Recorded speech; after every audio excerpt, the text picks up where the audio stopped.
បាទសួស្តីបងប្អូនអរគ្នាថ្ងៃនេះដែរគឺយើងបន្តមកសិក្សាតាក់ទងជាមួយនឹងលំហាត់បាទលំហាត់ដែលយើងបូកប្រភេទដែលមានភាពបែងខុសគ្នាអញ្ចឹងដើម្បីបូកប្រភេទដែលមានភាពបែងខុសគ្នាគឺយើងត្រូវតែធ្វើម៉េចឲ្យភាពបែងរបស់វាដូចគ្នាឬក៏យើងហៅថាតម្រូវភាពបែងរួមនឹងឯងអញ្ចឹងយើងមកមើល1ភាគ3បូកជាមួយនឹង4ភាគ7យើងឃើញហើយថា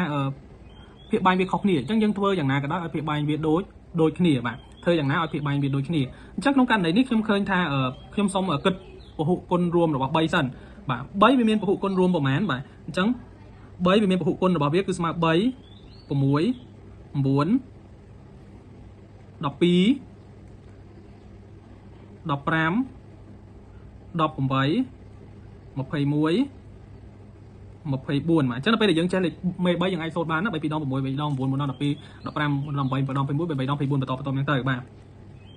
អញ្ចឹងមានច្រើនទៀតណាដល់ពេល7បាទដល់ពេល7គឺមាន7មាន14មាន21មាន28បាទបន្តទៀតអញ្ចឹងក្នុងករណីនេះគឺយើងសង្កេតឃើញថានេះ21នេះ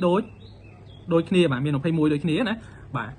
មាន21ដូចគ្នាអញ្ចឹងយើងត្រូវធ្វើយ៉ាងណាបើវាមាន21ដូចគ្នាបានន័យថាយើងត្រូវគុណយ៉ាងណាក៏ដោយឲ្យបាន21អញ្ចឹងបានន័យថា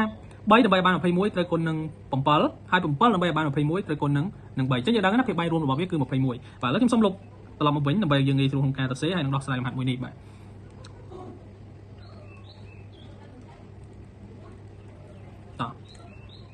អញ្ចឹងខ្ញុំបាន3បាទគុណនឹង7ដើម្បីបាន21ណាបានន័យថានេះយកអា3នេះទៅគុណនឹង7បាទហើយ7នេះបាទ7នេះបាទខ្ញុំយកទៅគុណនឹង3វិញបាទអញ្ចឹងខ្ញុំបាន7គុណនឹង3បាទអញ្ចឹងកន្លែងនេះ1នេះក៏ត្រូវគុណនឹង3ដែរបាទហើយ4នេះក៏ត្រូវគុណនឹង3ដែរបាទអានេះបើយើងចេះធ្វើលឿនអត់អីអត់បញ្ហាណាបាទ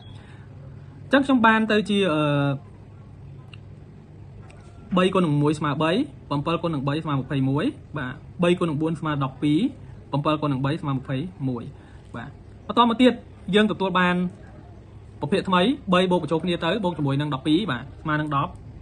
15នៅលើ21យើងរក្សានៅទៅដែរបាទនេះគឺជាចម្លើយបាទប៉ុន្តែប្រភេទនេះគឺយើងអាចសម្រួលនឹង3បានន័យថាយើងយកទៅចែកនឹង3ទៅទៀតយើងដល់ទៅទៅមួយការសម្រួលភាគប៉ុន្តែខ្ញុំអត់តន់សម្រួលទេខ្ញុំចង់ដាក់ចម្លើយប៉ុណ្ណឹងសិនក៏បានបាទឬក៏បងប្អូនចង់សម្រួលយក15ទៅចែកនឹង3មកស្មើប៉ុន្មានបាទ15ចែកនឹង3ស្មើ5បាទយើងយកឧទាហរណ៍ណា13 15យើងយកទៅចែកនឹង3បាទអានេះយើងសម្រួលពីការតូចណា15ចែកនឹង3មកបាទ15ចែកនឹង3នៅលើ21យើងអាចយកវាទៅចែកនឹង3ដែរបើយើងចង់សម្រួលអញ្ចឹងវាស្មើជាមួយនឹង15ចែកនឹង3គឺស្មើ5ហើយ21ចែកនឹង3គឺស្មើនឹង7បាទអញ្ចឹងនេះគឺជាចម្លើយរបស់យើងដែលនៅក្រោយពេលដែលយើងសម្រួលហើយបាទអញ្ចឹងនៅមានលំហាត់យើង3ទៀតបាទនៅមានលំហាត់3ទៀតទុកឲ្យបងប្អូនអរគ្នាសាកល្បងក្នុងការដោះស្រាយខ្លួនឯងសាកមើលណាបាទអញ្ចឹង3លំហាត់ហ្នឹងសង្ឃឹមថាបងប្អូនអរគ្នាអាចធ្វើបានផងដែរបាទអរគុណច្រើនបងប្អូនអរគ្នាហើយយើងជួបគ្នានៅវីដេអូក្រោយ